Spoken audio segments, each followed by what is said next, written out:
hopefully you guys can actually hear me, but this is my GP35 video and it's getting ready to head in. Realized a lot of you guys probably haven't seen a Locomotive's battery before, so I figured I'd lift this hatch up. You can see this one got a little damp from being out in the rain, but this is what a Locomotive's batteries would look like. You can actually open one of these caps up, check the electrolyte level. But hopefully you can actually hear me right now. If not, I'll voice it over. But that was it. We'll head inside.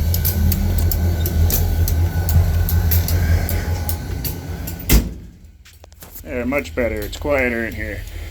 This is a GP35 cab.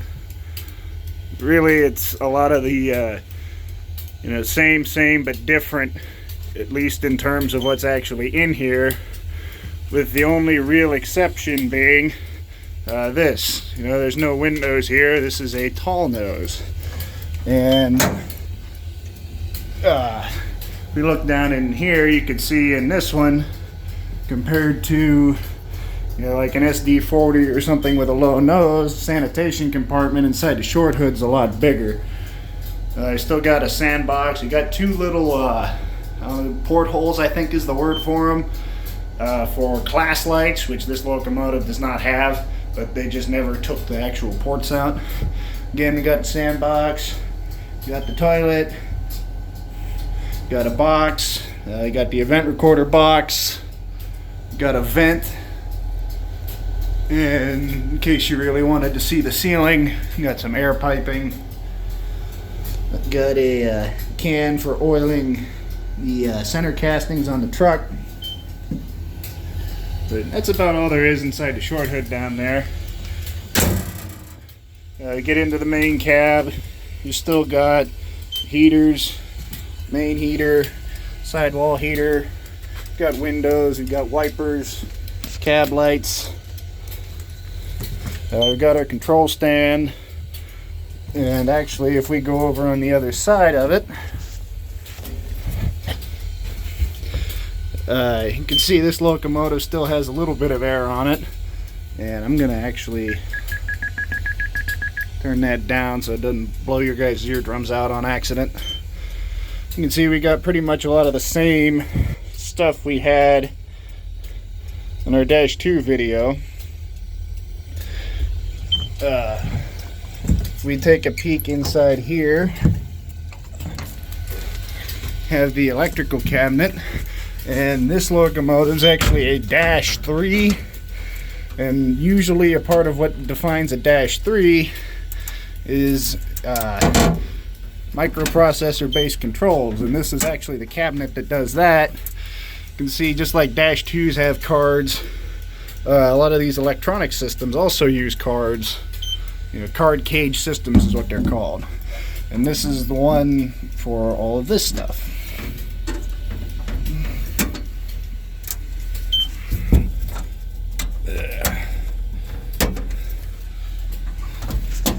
And if we look down here, you can see we have more contactors, although these are not like the Dash 2 transfer switches. These are all magnetic contactors. They pretty much do the same thing. You got field shunts, reversers, braking power contactors. I think that's a series bridge over there. I couldn't tell you without looking at it. That big thing right there is called the battery field driver, and that's what provides the excitation for the main. Kind of neat thing, at least to me, about these old GP35s is they actually, unlike most of the newer EMDs, do not use starter motors. They actually crank up from the generator itself, like GE can do. And speaking of that kind of stuff, I'll run you guys around the car body real quick, show you some stuff, and then just for the joy of it, we'll fire this thing up. How about that?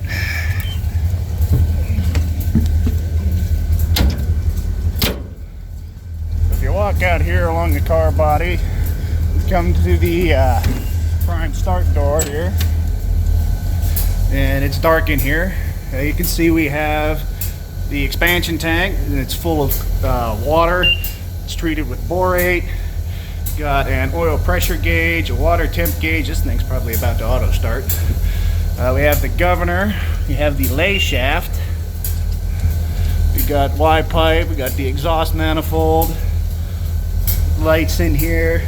There should be. Nope. Can't see it. You can see it's nice and lovely down there. If you look over here, that was the other thing I was trying to mention. If it'll focus right, it's not going to. You can kind of see the two field sight glasses over there. The one on your right in this frame is going to be full before the engine starts, and those sight glasses tell us the condition of the fuel fillers for the most part. There's more that gets into that. It's a different conversation. We got water pumps. Got the scavenging oil pump and the oil sample valve right here. I'll go around to the other side real quick.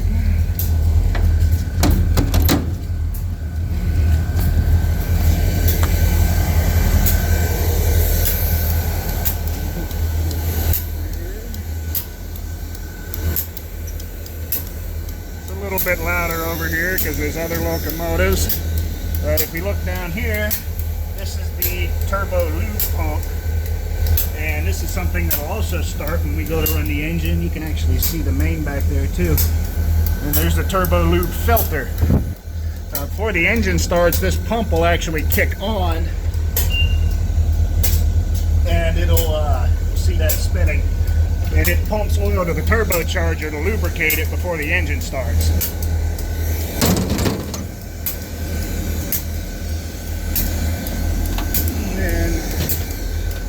We go in here, we got the ice cream box, we got fuel filters. These are our sight glasses again. This is your return sight glass. This is your bypass sight glass. This sight glass should be full during normal operation, no bubbles, clean fuel.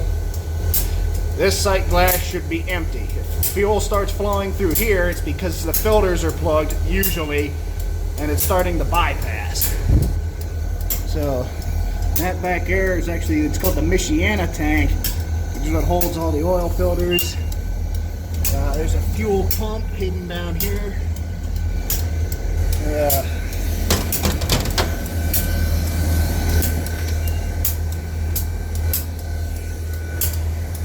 Back here we got the air compressor, another sandbox, water temperature manifold.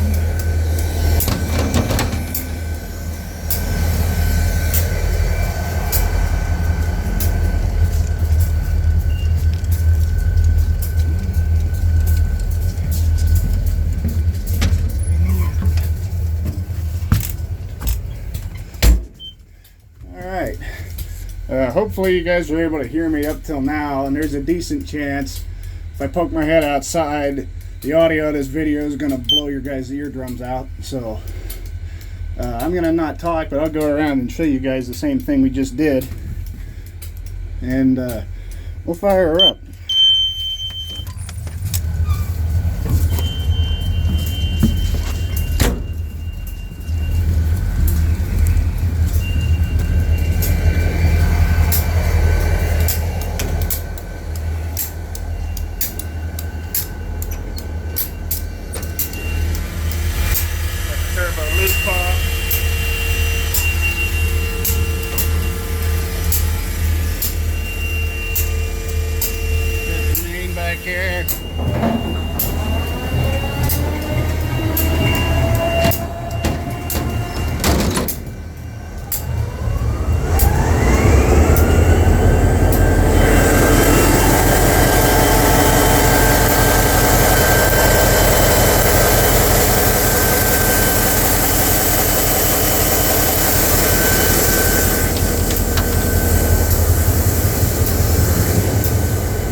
in the cab. Hopefully you guys can hear me again. You can see we've got our turbocharger auxiliary pump light that's on now. And we're slowly making some air pressure.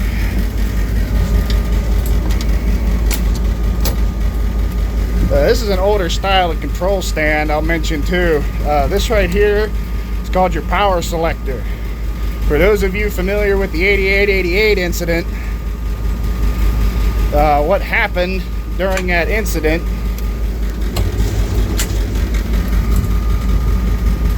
was the engineer, whenever he got out to throw the switch, he failed. If you go this way, you can see right now it says power. If I center it up, it says off.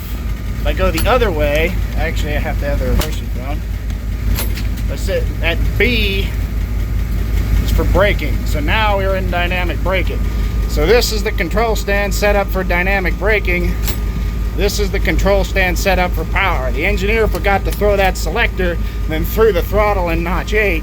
And when you do that, the engine will, it'll take off. And these locomotives have more than enough oomph in 8th notch to actually just blow straight through their brakes. And because I know a couple of you in real life who are complaining, we'll wait till we get air here, and then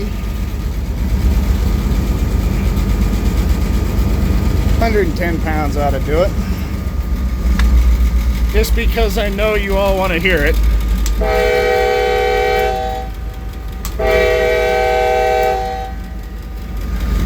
There, you know who you are. I hope you're happy now.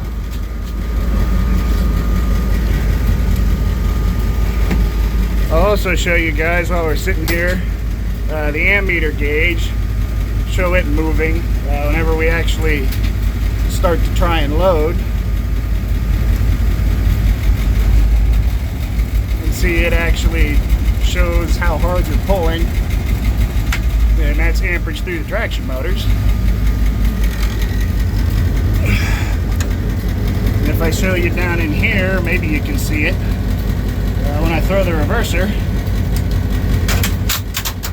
you can see some of the contactors will start moving.